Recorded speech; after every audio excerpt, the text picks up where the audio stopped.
Welcome back to my channel Souji మీ ఇంట్లో ఒకరు. శ్రావణ మాసం వస్తుందంటే చాలండి, ప్రతి ఒక్కరూ కూడా ఇల్లు క్లీన్ చేసుకోవడం మొదలు పెడతారు. అంటే హౌస్ డీప్ క్లీనింగ్ అనమాట. శ్రావణ మాసంలో ఎందుకు క్లీన్ చేసుకోకూడదు, శ్రావణ మాసం కంటే ముందే ఎందుకు క్లీన్ చేసుకోవాలి, ఇలాంటి విషయాలన్నీ కూడా షేర్ చేశానండి ఇంతకుముందు వీడియోలో. ఎవరైనా చూడని వాళ్ళు ఉంటే డిస్క్రిప్షన్లో లింక్ ఇస్తాను, చూడండి. ఈరోజు అయితే కిచెన్ డీప్ క్లీనింగ్ అండి. కిచెన్లోకి బొద్దింకలు ఎక్కువగా వస్తూ ఉంటాయండి. మనం కొంచెం సందేహంగా ఉన్నట్లయితే, అంటే అశ్రద్ధ చేసినట్లయితే, బొద్దింకలు అనేవి కిచెన్లోనే కాదండి, హాల్లోకి బెడ్రూమ్లోకి కూడా వస్తూ ఉంటాయి. కాబట్టి అసలు నేను కిచెన్లోకి కూడా రాకోకుండా ఎప్పుడూ కూడా కిచెన్ క్లీన్ చేసినప్పుడల్లా ఇలా అయితే చేస్తానండి. ఏం చేస్తాననేది ఇప్పుడు ఈ వీడియో ద్వారా మీతో షేర్ చేసుకోబోతున్నాను. సో ఎవరైనా సరే ఫస్ట్ టైం మన ఛానల్ విజిట్ చేస్తున్నట్లయితే సబ్స్క్రైబ్ చేసుకొని పక్కనే ఉన్న బెల్ ఐకాన్లో ఆల్ బటన్ యాక్టివేట్ చేసుకోండి. ఎందుకంటే కొత్తగా మన ఛానల్ని స్టార్ట్ చేయడం జరిగిందండి. మీ సపోర్ట్ అనేది నాకు చాలా ఇంపార్టెంట్. ఈ వీడియో మీకు నచ్చినట్లయితే లైక్ చేయండి. లైక్ కూడా నాకు చాలా ఇంపార్టెంట్ అండి. ఇంట్లోకి బొద్దింకలు రాకోకుండా ఉండటం కోసం చాలామంది చాలా రకాలుగా ట్రై చేస్తూ ఉంటారు. సో నేను మాత్రం ఎప్పుడు ఈ పౌడరే యూజ్ చేస్తూ ఉంటానండి. ఇదేంటంటే సింపుల్ అండి. మార్కెట్లో మనకి ఎక్కడైనా సరే పటిక అంటే ఇస్తారండి, చాలా తక్కువ అన్నమాట ఖర్చు. సో ఈ పటిక స్వీట్ కాదండి, జస్ట్ మనము దిష్టికి కడుతూ ఉంటామే పటిక, ఆ పటిక అనమాట. అది కొద్దిగా తీసుకున్నాను, ఒక 100 గ్రామ్స్ అనమాట. అది చిన్న చిన్న ముక్కలుగా మనం దంచి మిక్సీలో వేసి పౌడర్ లాగా పట్టుకోవాలి. అదే పెద్ద పెద్ద స్టోన్స్ లాగా ఉంటుంది కదా, అదే డైరెక్ట్గా మిక్సీలో వేసి పడితే మిక్సీ బ్లేడ్లు ఇరిగిపోతాయి తప్ప అస్సలు నలగదనమాట. సో నెక్స్ట్ ఏంటంటే ఈ పౌడర్లోకి బేకింగ్ పౌడర్ తెలుసు కదా, ఆ బేకింగ్ పౌడర్ అనేది వేసుకోవాలి, ఒక 2 స్పూన్లు. సో మనకి ఎంత క్వాంటిటీ కావాలో కలుపుకోవాలి కాబట్టి నేను 2 స్పూన్లు వేసుకున్నాను 100 గ్రాములకి. నెక్స్ట్ ఇక్కడ పచ్చ కర్పూరం, ఇది అసలు మంచి స్మెల్ వస్తుందండి బయటికి తీస్తుంటేనే. అసలు ఈ పచ్చ కర్పూరాన్ని మనం ఒక చిన్న స్టోన్ తీసుకొని ఈ విధంగా దంచినట్లయితే పౌడర్ లాగా అవుతుందనమాట. సో నాకైతే ఫస్ట్ ఒకటి తీసుకొని కలిపాను అనమాట. అయితే ఎక్కువ మనకి బాగా స్మెల్ రావాలి అనుకున్నట్లయితే ఇక్కడ ఉన్న నేను క్వాంటిటీకి తగ్గట్టుగా వేసుకోవాలి కాబట్టి ఇంకొక పచ్చకర్పూరం బిళ్ళ కూడా తీసుకొని బాగా దంచి 2 కలిపి ఇందులో వేసేసుకున్నాను అనమాట. అంటే మనం తీసుకున్న క్వాంటిటీకి ఎక్కువగా పచ్చకర్పూరం స్మెల్ అనేది బాగా వస్తేనే ఈ పౌడర్ చాలా బాగా యూస్ఫుల్ అవుతుందండి. ఇక్కడ చూశారు కదండి, నేను ఈ విధంగా పొడి చేసినా కూడా పొడి కాలేదు, ముద్ద ముద్దగానే ఉంది. మేబీ వర్షం పడటం వల్ల అయి ఉండొచ్చు అనుకొని ఇంకా మొత్తం కలిపి మళ్ళీ మిక్సీలో వేసి పట్టి ఇలా పౌడర్ లాగా చేసి పక్కన పెట్టేసుకున్నాను. ఇప్పుడు మీకు అరమరలో చూపిస్తున్నాను. సామాన్లన్నీ తీసేసాను కదా, సో ఇవన్నీ బ్యానర్స్ పట్టాలన్నమాట. అంతకుముందు నేను వీటినే షీట్స్ లాగా యూజ్ చేసేదాన్ని. ఇప్పుడు షీట్స్ వస్తున్నాయి, వాషబుల్ షీట్స్ అన్నీ వస్తున్నాయి అనమాట, స్టిక్కర్స్ కూడా. నేను వేసిన బ్యానర్స్ అయితే ఇప్పుడు కాదండి, మా మ్యారేజ్ అయిన ఫస్ట్లో తీసుకొచ్చారనమాట. అప్పటి నుంచి నేను కిచెన్ క్లీన్ చేసినప్పుడల్లా వాష్ చేసి ఆరబట్టి మళ్ళీ వేస్తున్నాను. ఇది బాగా వైట్గా ఉన్నది ఒక 5 ఇయర్స్ బ్యాక్ అనమాట. మళ్ళీ వీటినే వాష్ చేసి వేసినా కూడా కొన్ని రోజులు వైట్గా ఉండి మళ్ళీ బ్లాక్ అయిపోతాయి. ఎందుకు, వాషబుల్ షీట్స్ వస్తున్నాయి కదా, వాటిని యూజ్ చేద్దాం అనుకున్నానండి. సో ఇక్కడ చూశారు కదా, నేను ఈ బ్యానర్స్ తీసేసరికి కింద అన్ని చిన్న చిన్న పురుగులు, డస్ట్ అయితే ఎక్కువగా ఉంది. అయితే ఇవి ఎందుకు ఉంటాయో తెలియదండి, వర్షం పడగానే మా ఇంట్లో సాలి పురుగులాగా చిన్న చిన్నవి వస్తూ ఉంటాయి. అందులోనూ ఈ సమ్మర్ టైంలో డస్టింగ్ ఎక్కువగా ఉంటుంది, మనం హౌస్ క్లీనింగ్ అయితే పెట్టుకోమన్నమాట. కనపడింది అయితే క్లీన్ చేస్తూ ఉంటాను నార్మల్గా.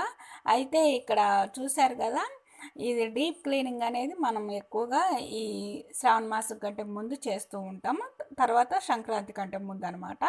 సో ఇక్కడంతా కూడా దగ్గరికి చిమ్మేసి నేను ఒక చాట్లోకి తీసుకున్నాను. నెక్స్ట్ ఇక్కడ మీకు కొత్తవి బ్యానర్స్ చూపిస్తున్నాను చూడండి. ఒకవైపు వైట్, ఒకవైపు బ్లాక్ అనమాట. అంటే షీట్స్ తీసుకుందాం అనుకున్నానండి. 5 మీటర్స్ 500 ఎబో ఉంది, అయినా కూడా తీసుకున్నానండి ఒక 5 మీటర్స్. అయితే ఇక్కడ అరమరలు ఉన్నాయి కదా, లెంత్ కాదు కానీ విత్ ఉంటుంది కదా, నేను అది పెట్టి చూస్తే విత్ తగ్గిందండి, చిన్న అరమరలకి ఎక్కువ అయిపోయింది. మనం కట్ చేసి మళ్ళీ వేసినా కూడా అది ఎలా ఉంటుంది అంటే సామాన్లు పెట్టినప్పుడు జరిగిపోవటం కొంచెం అసహ్యంగా ఉంటుంది, చూడటానికి కూడా అంతగా నప్పదనమాట. అందుకోసం అని చెప్పేసి మళ్ళీ బ్యానర్స్ తెప్పించుకొని ఈ విధంగా పాత బ్యానర్స్ని పెట్టేసి కొలతకి నేను కట్ చేసుకున్నాను అనమాట, ఎంతవరకు కావాలి ఏంటి అనేది. సో వైట్ వైపు అయితే వేస్తానన్నమాట. ఇక్కడ అరమరలలో నేను ఆల్రెడీ చీపురుతో చిమ్మేశాను కాబట్టి ఇప్పుడు ఒక క్లాత్తో తుడిచేస్తున్నానండి. ఎందుకంటే డస్ట్ అనేది కంటికి కనిపించదు అనమాట, అలా ఉంటుంది కాబట్టి మనం ఎంత నీట్గా క్లీన్ చేసుకుంటే అంత నెగిటివిటీ అనేది పోయి పాజిటివ్గా ఉంటుందన్నమాట. ఎప్పుడు కూడా తొందరగా డస్ట్ అనేది పేరుకుపోకుండా ఉంటుంది. సో ఇక్కడ చూశారు కదా, ఇప్పుడు నేను కట్ చేసి పెట్టుకున్నానే ఆ బ్యానర్స్ అయితే ఇక్కడ ఈ అరమరలో వేస్తానండి. అంతకంటే ముందు ఇప్పుడు నేను ఈ పౌడర్ని తయారు చేసుకున్నాను కదా, బొద్దింకలు రాకోకుండా ఇక్కడ చూశారు కదండి, ఈ విధంగా అయితే పౌడర్ని ఇలా స్ప్రెడ్ చేసుకోవాలన్నమాట. అయితే అరమరలో మొత్తం కూడా ఇలా చల్లుకోవచ్చు, లేకపోతే అరమర అటు సైడు ఇటు సైడు 4 వైపులా మనం ఈ విధంగా ఒక గీతలాగా వేసుకోవచ్చు అనమాట. సో మొత్తం వేసేసిన తర్వాత కూడా నేను మిడిల్లో కూడా స్ప్రెడ్ చేశాను లైట్గా. చూసారు కదండి, వైట్గా కనిపిస్తుంది, అదేనండి. సో ఆ తర్వాత నేను మనం కట్ చేసి పెట్టుకున్నాం కదా ఆ బ్యానర్స్ అనేవి, అవి వేసేసుకుంటానండి. ఇప్పుడు వేస్తే అసలు నాకైతే ఈ బ్యానర్స్ మళ్ళీ ఒక 5-6 ఇయర్స్ వరకు కూడా అస్సలు మార్చే పని ఉండదు. ఒకవేళ నేను మార్చాలనుకుంటే తప్ప అసలు అవి పాడైపోవు, చినిగిపోవు, ఏమీ ఉండదండి. అసలు మనకి ఇంకా చూడటానికి మంచిగా అనిపించగా మార్చటమేనమాట. అంత స్టాండర్డ్గా ఉంటాయి అన్నమాట. ఏదన్నా పడినా కూడా మనం పేపర్స్ అయితే మొత్తం మార్చేయాలి కదా, ఇదైతే అసలు అలా మార్చే పనే ఉండదు. కొంచెం తడిపడినా కూడా క్లాత్తో తుడిచేసుకోవచ్చు అనమాట. ఇక్కడ చూసారు కదా, వైట్కి వెళ్ళి ఇలా పైకి వచ్చేటట్టుగా, బ్లాక్ కిందకి వెళ్ళేటట్టుగా ఈ విధంగా నీట్గా వేసేసుకున్నాను. ఒకటే లైన్ లాగా వచ్చేసింది అనమాట, కటింగ్స్ ఏమి లేకపోకుండా. ఇలా వేసుకుంటేనే మనం సామాన్లు పెట్టినా కూడా జరక్కోకుండా ఉంటుందన్నమాట నీట్గా. ఇక్కడ చూడండి, కిచెన్లో ఉండే అన్ని అరమర్లలో కూడా నేను ఈ పౌడర్ని అయితే స్ప్రెడ్ చేసి ఈ విధంగా పట్టాలు వేస్తున్నాను అనమాట. మిడిల్లో కూడా మీరు స్ప్రెడ్ చేసుకోవచ్చు. నేను లాస్ట్లో మొత్తం కూడా కిచెన్ చూపిస్తానండి. టిప్ అయితే ప్రతి ఒక్కరికి యూస్ఫుల్ అవుతుందండి. ఎందుకంటే బొద్దింకలు లేని ఇల్లు అయితే అస్సలు ఉండదనమాట. బొద్దింకలు రాకోకుండా చేసుకోవచ్చు. లాస్ట్ నేను క్లీన్ చేసేటప్పుడు కూడా ఇది స్ప్రెడ్ చేశాను అనమాట. సో అందువల్ల ఈ బొద్దింకలు అనేవి ఇందాక మీకు కనిపించాయి కదా, అది బొద్దింకలు చిన్న చిన్న పురుగుల్లాగా అనమాట, చిన్న బొద్దింకలు అనమాట, పిల్లలు. అంటే ఇప్పుడే వర్షం పడింది కాబట్టి ఇంకా స్టార్ట్ అవుతుంది. అదేవిధంగా నెక్స్ట్ టిప్ ఏంటంటే, ఇక్కడ మీరు సామాన్లన్నీ కూడా డీప్ క్లీనింగ్ చేస్తూ ఉంటారనమాట. కిచెన్ డీప్ క్లీనింగ్ చేసేటప్పుడు అంటే మొత్తం కూడా కడిగేస్తూ ఉంటారు సామాన్లన్నీ బయట వేసి. ఒకవేళ అలా కడిగే వీలు లేకపోయినా, లేకుంటే ఏమంత డస్ట్ లేకుండా పైన మామూలుగా దుమ్ము అయితే ఉందనుకోండి, అంటే ఇక్కడ నేను డీప్ క్లీనింగ్ చేయట్లేదు, ఎందుకంటే ఎప్పుడు నేను డీప్ క్లీనింగే చేస్తానండి. ఏంటంటే ఈసారి మొన్ననే అనమాట, ఈ మధ్య నేను మొత్తం డీప్ క్లీనింగ్ చేసేసాను అనమాట. గ్రాసరీ కూడా నిండుకున్నప్పుడు మనం ఎలాగూ మొత్తం డీప్ క్లీనింగ్ చేసేస్తూ ఉంటాము సామాన్లు, అంటే ఏదైపోతే అది మొత్తం కడిగేస్తూ ఉంటాం కదా. సో అందుకోసం అని చెప్పేసి ఇలా స్ప్రే చేసేసి ఒక క్లాత్ తీసుకొని పైన ఇలా తుడిచేస్తే ఏదైనా డస్ట్ ఉన్నా కూడా పోతుంది, మచ్చలు కూడా పోతాయండి.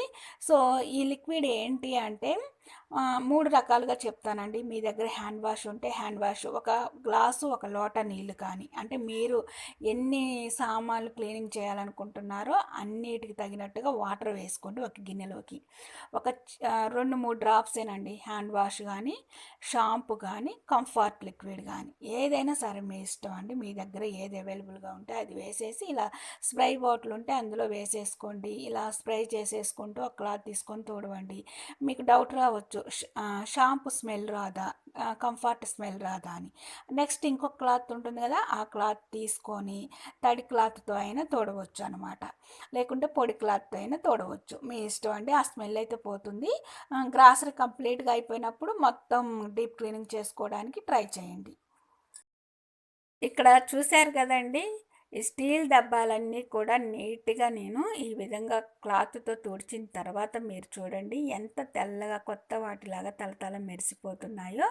సో ఈ విధంగా 1 బై 1 నీట్గా సర్దుకుంటూ ఇలా ఒకదాని మీద ఒకటి పెట్టేసి ఫ్రంట్ సైడ్ మాత్రం ఎక్కువగా ఓపెన్ ఉంచుకుంటాను, ఎందుకంటే షెల్ఫ్లు చాలా తక్కువగా ఉన్నాయి. అదేవిధంగా కొన్ని సామాన్లు బాగా నల్లగా అనిపించినవి కడిగేసాను అనమాట. అవన్నీ కూడా పెట్టుకోవడానికి స్పేస్ అనేది ఉండాలి, ఎక్కువగా ఎక్కువగా మిల్క్ కాచే గిన్నెలు ఉంటాయన్నమాట.